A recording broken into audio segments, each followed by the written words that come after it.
Good morning students. आज हम हमारे चैप्टर को आगे कंटिन्यू करेंगे। हम क्लास 8 का साइंस का चैप्टर नंबर 3 पढ़ रहे थे, मेटल और नॉन मेटल। तो हमने उस पहले वाले पार्ट के अंदर मेटल क्या होते हैं, धातु क्या होते हैं, उसको अच्छे से जान लिया था। आज हम क्या जानेंगे कि नॉन मेटल किसे कहते हैं, मतलब अधातु किसे कहते हैं ना। तो हमारा मकसद है आज अधातु पढ़ना। तो पहले वाली वीडियो में आपको बताया था कि चाहे धातु हो चाहे अधातु होंगे तो वो पदार्थ ही, लेकिन इनके पास एक विशेष गुण होते हैं और उन विशेष गुणों के कारण हम या तो इनको धातु कह देते हैं या फिर अधातु कहते हैं।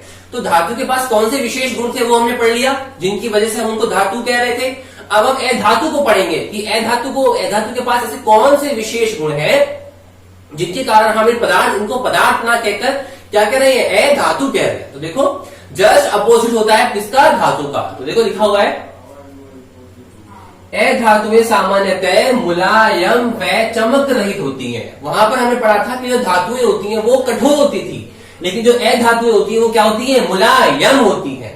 और जो वहां पर हमने धातुओं के बारे में पढ़ा था तो हमने बोला था कि वो चमकीली होती हैं, लेकिन यहाँ पे हम अधातु के बारे में क्या कह रहे हैं कि जो अधातु होती है वो चमक रहित होती है। कि मतलब ये तो कठोर नहीं होंगी, मजबूत नहीं होंगी और इनके अंदर चमक नहीं पाई जाएगी।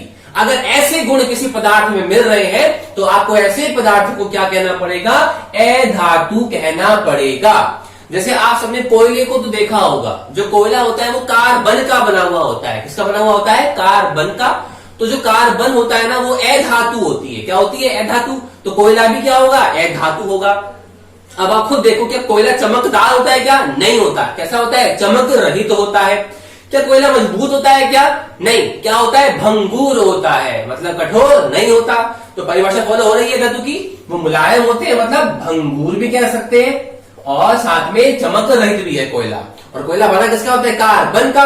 तो हमको कहना पड़ेगा कि कोयला मतलब कार्बन किसका उदाहरण है, अधातु का उदाहरण है। ठीक है। उसके बाद देखो यहाँ पे आगे लिखा हुआ है सल्फर और लिखा हुआ है आयोडीन। ये भी क्या होते हैं, अधातु होते हैं। ये तो हमने केवल गुण पढ़े हैं कि सर जो अधातु होती है वो भंगुर, मुलायम, चमक रहित होती हैं। अगर मैं परफेक्ट परिभाषा की बात करूं विज्ञान की भाषा में, जैसे हमने धातुओं के लिए बनाई थी, तो देखो परिभाषा क्या बोलती है, सब ध्यान से देखना। ठीक है। अब हम परिभाषा पढ़ने जा रहे हैं अधातु की। ये तो हमने गुण पढ़े हैं।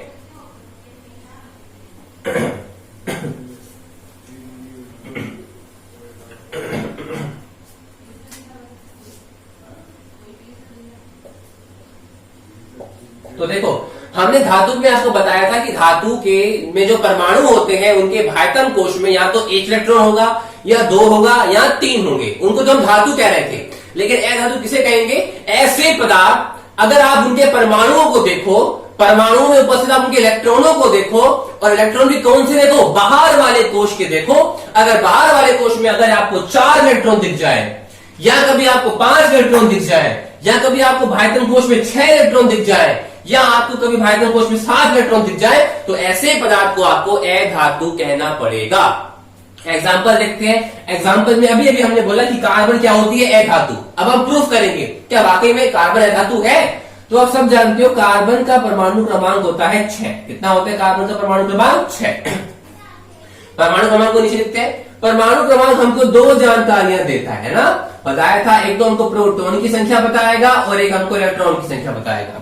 जितना परमाणु क्रमांक होता है उतने ही प्रोटॉन होते हैं, मतलब 6 परमाणु क्रमांक है कार्बन का, तो इसके एक परमाणु के अंदर प्रोटॉन कितने होंगे, 6। इलेक्ट्रॉन भी कितने होंगे, 6 इलेक्ट्रॉन होंगे। तो याद रखो कार्बन के पास 6 इलेक्ट्रॉन होते हैं। अब हम चूंकि कार्बन धातु ले रहे हैं तो उसके अंदर परमाणु भी होंगे। परमाणु होगा तो हम परमाणु का क्या बनाएंगे, संरचना बनाएंगे। बनाए संरचना परमाणु की। तो देखो 6 इलेक्ट्रॉन है, याद रखना। सबसे पहले हमको बनाना पड़ेगा इसका नाभिक। तो हमने सबसे पहले बनाया इसका नाभिक। ये हमने बनाई पहली कक्षा। आपको बताया था कि पहली कक्षा के अंदर हम ज्यादा से ज्यादा 2 इलेक्ट्रॉन भर सकते हैं। हमारे पास है कितने, 6। तो क्या मैं 2 भरने के लायक हूं। तो हमने पहली कक्षा के अंदर भर दिए 2 इलेक्ट्रॉन। ठीक है। दूसरी कक्षा के अंदर ज्यादा से ज्यादा 8 इलेक्ट्रॉन भर सकते हैं। अब हमारे पास टोटल थे 6 इलेक्ट्रॉन, हमने जिसमें से 2 इलेक्ट्रॉन भर लिए, हमारे पास बचे 4 इलेक्ट्रॉन। तो दूसरी में तो आ सकते हैं 8, लेकिन बचे ही 4 है।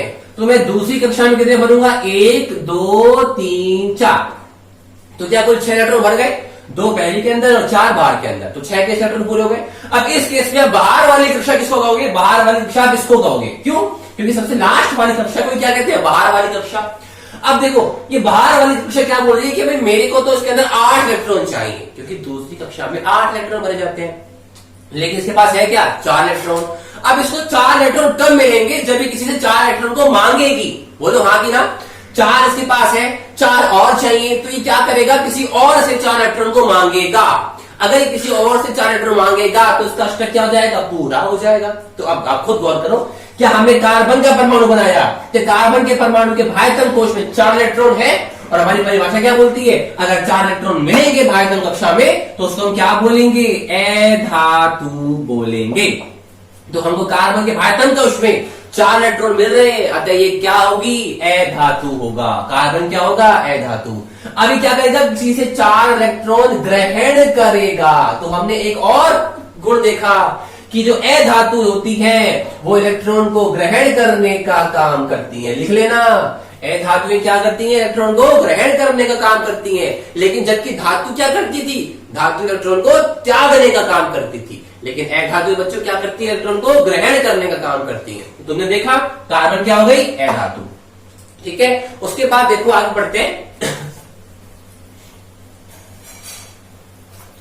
यहां पे हमने आगे लिखा है सल्फर। क्या लिखा है, सल्फर। हम सल्फर को भी क्या कह रहे हैं, हम सल्फर को भी अधातु कह रहे हैं। तुम चेक कर ले, सल्फर का परमाणु क्रमांक होता है 16। कितना होता है, सल्फर का परमाणु क्रमांक होता है 16। मतलब इसके पास प्रोटॉन भी 16 होंगे और इलेक्ट्रॉन भी कितने होंगे, 16 होंगे। तो अब याद रखना, सल्फर के पास 16 इलेक्ट्रॉन्स है। अब हम बनाएंगे इसका परमाणु चित्र। तो देखो सबसे पहले क्या होता है, परमाणु का नाभिक। ये क्या होती है, पहली कक्षा। पहली कक्षा के अंदर ज्यादा से ज्यादा 2 इलेक्ट्रॉन्स, दूसरी कक्षा के अंदर ज्यादा से ज्यादा 8 इलेक्ट्रॉन्स। हमारे पास टोटल थे कितने, 16। हमने पहले में भर दिए तो हमारे पास बच गए कितने, 14। तो हम 8 भरने के लायक है। तो 1 2 3 4 5 6 7 8। तो हमने पहले के अंदर भर लिए 2, सेकंड कक्षा के अंदर भर लिए 8। हम टोटल 10 भर चुके हैं। 16 में से हमने 10 भर दिए। हमारे पास बचे कितने हैं, अभी 6 इलेक्ट्रॉन बचे। कितने बचे, 6 इलेक्ट्रॉन। अब हम बनाएंगे एक और कक्षा। जब मैं एक और कक्षा बनाऊंगा तो ये कक्षा क्या बोलती है कि मैं 3rd नंबर की कक्षा हूं, मेरे अंदर आप ज्यादा से ज्यादा 8 इलेक्ट्रॉन भर सकते हो। लेकिन हमारे पास बचे कितने हैं, 6 इलेक्ट्रॉन्स। तो हम मजबूर है 6 भरने के लिए। 1 2 3 4 5 6। क्या ये परमाणु स्थायी है, नहीं। स्थायी कब होगा, जब इसके भायतन कोश में कितने इलेक्ट्रॉन होंगे, 8 होंगे। लेकिन है कितने, 6। तो ये क्या करेगी, किसी से 2 इलेक्ट्रॉन को मांगेगी। 6 इलेक्ट्रॉन दान भी कर सकती है, लेकिन 6 इलेक्ट्रॉन को दान करने से ज्यादा बढ़िया क्या होता है कि 2 आप किसी से ले लो। 2 इलेक्ट्रॉन लेना आसान होता है। तो ये क्या करेगी, ये जो हमारा सल्फर परमाणु है, ये किसी से 2 इलेक्ट्रॉन क्या करेगा, ग्रहण करेगा। क्यों करेगा, स्थायी बनने के लिए, 8 इलेक्ट्रॉन भरने के लिए। तो देखो क्या इसके भायतन कोश में 6 इलेक्ट्रॉन नहीं है, और हमने परिभाषा में लिखा भी है, अगर किसी के भायतन कोश में 6 इलेक्ट्रॉन होंगे तो क्या कहेंगे, उसको अधातु कहेंगे। तो सल्फर के भायतन कोश में 6 इलेक्ट्रॉन है, तो हमको सल्फर को क्या कहना पड़ेगा, अधातु। और हमने पढ़ा है कि अधातु का गुण क्या होता है, इलेक्ट्रॉन ग्रहण करना। और तुम चित्र में देख भी रहे हो, अष्टक पूरा करने के लिए क्या करेंगे, 2 इलेक्ट्रॉन को ग्रहण करेगा। ठीक है, आगे लिखा हुआ है आयोडीन। आयोडीन बच्चों क्या होता है, आयोडीन भी अधातु होती है।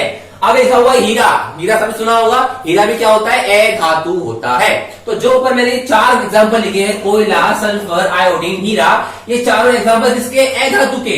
और ये ठोस अधातु होती है। कैसी होती है, ठोस। यहाँ पे ठोस को मजबूत को समझ लेना, कहीं सोचो सर ठोस मतलब मजबूत, वो तो धातुएं होती है। नहीं, धातु ठोस होती है, मजबूत होती है, लेकिन अधातु भी बेटे ठोस तो होंगी लेकिन मजबूत नहीं होंगी। अब क्या कोयला ठोस नहीं है क्या, मजबूत नहीं है लेकिन ठोस तो है ना। तो जो मैंने ऊपर 4 या एग्जांपल लिखे, चारों क्या है, ये चारों के चारों एग्जांपल क्या है, ठोस अवस्था में है। इसमें बच्चों ठोस अवस्था में। लेकिन जो आयोडीन और जो हीरा होता है ये अपवाद है, क्योंकि हमने पढ़ा है ना कि जो अधातुएं होती है वो मजबूत नहीं होती। लेकिन ये 2 ऐसी अधातुएं हैं, इनमें गुण तो पाए जाते हैं अधातुओं के, लेकिन फिर भी कैसी होती है, मजबूत होती है। ये मजबूत होता है ना। जब मैं आयोडीन दिखाऊंगा, आयोडीन आप देखोगे तो वो भी क्या होता है, मजबूत होता है। तो हम उनको बोल तो क्या रहे हैं, गुणों के आधार पर अधातु बोल रहे हैं, लेकिन ये होती क्या है, ठोस। तो ये क्या है, अपवाद है। ध्यान रखना, आयोडीन और हीरा अधातु होते हुए भी क्या है, मजबूत है, कठोर है। ठीक है, आगे मैंने लिखा है ब्रोमीन। ये भी क्या होती है बच्चों, अधातु होती है, और ये द्रव अवस्था में पाई जाती है। ऊपर के 4 तो ठोस अवस्था में मिलेंगी, और जो ब्रोमीन धातु होती है ये पाई जाती है द्रव अवस्था में। नीचे लिखा है ऑक्सीजन और नाइट्रोजन। ये भी दोनों क्या होती है बच्चों, अधातुएं होती हैं, और ये पाई जाती हैं अधातुएं गैस अवस्था में। तो हमने सीखा अधातुएं ठोस अवस्था में भी मिल सकती है, अधातुएं द्रव अवस्था में भी मिल सकती है, और अधातुएं गैस अवस्था में भी मिल सकती है। एक चीज और बता देते हैं, हम चेक करते हैं क्या ऑक्सीजन अधातु है कि नहीं है। तो क्या करना पड़ेगा, ऑक्सीजन का परमाणु क्रमांक देखना पड़ेगा। आप सब जानते हो ऑक्सीजन का परमाणु क्रमांक कितना होता है, ऑक्सीजन का परमाणु क्रमांक होता है 8। मतलब इसके पास कितने इलेक्ट्रॉन्स हैं, इसके पास 8 इलेक्ट्रॉन्स हैं। तो पहली कक्षा के अंदर 2 इलेक्ट्रॉन्स, दूसरी के अंदर 1 2 3 4 5 6। अब बाहर वाली कक्षा यही होगी, कितने चाहती है, 8, कितने हैं 6। देखो भाइटम कोश में 6 इलेक्ट्रॉन, और परिभाषा के अनुसार अगर भाइटम कोश में 6 इलेक्ट्रॉन होंगे तो क्या कहना पड़ेगा, अधातु कहना पड़ेगा। मतलब ये ऑक्सीजन क्या है, अधातु है। और अधातु का गुण होता है इलेक्ट्रॉन ग्रहण करना। क्या ऑक्सीजन इलेक्ट्रॉन ग्रहण करेगा, करेगा। क्यों, 6 इलेक्ट्रॉन है, 2 और चाहिए, और 2 तो आसानी से हम ग्रहण कर सकते हैं। ठीक है, ऐसे नाइट्रोजन आता है 7वें नंबर पे, परमाणु क्रमांक होता है 7। इसको आप करके देखना क्या ये नाइट्रोजन जो है वो अधातु है कि नहीं है। जब तुम चेक करोगे तो ये भी क्या होगी, अधातु होगी। तो ध्यान रखना, ये आयोडीन और हीरा कठोर होते हुए भी क्या है, अधातु है। कठोर तो धातु ही होती है, फिर भी ये है तो अधातु है। क्योंकि जब तुम इनका विन्यास देखोगे, भाइटम कोश देखोगे, तो भाइटम कोश के अंदर या तो तुमको 4 मिलेंगे, 5 मिलेंगे, 6 मिलेंगे या 7 मिलेंगे। तो उनको बोलना तो पड़ेगा अधातु, लेकिन ये क्या है, फिर भी कठोर है। तो ये अपवाद है, मोस्ट इंपोर्टेंट याद करना है आपको। बाकी हम पढ़ेंगे नेक्स्ट वीडियो में। Thank you.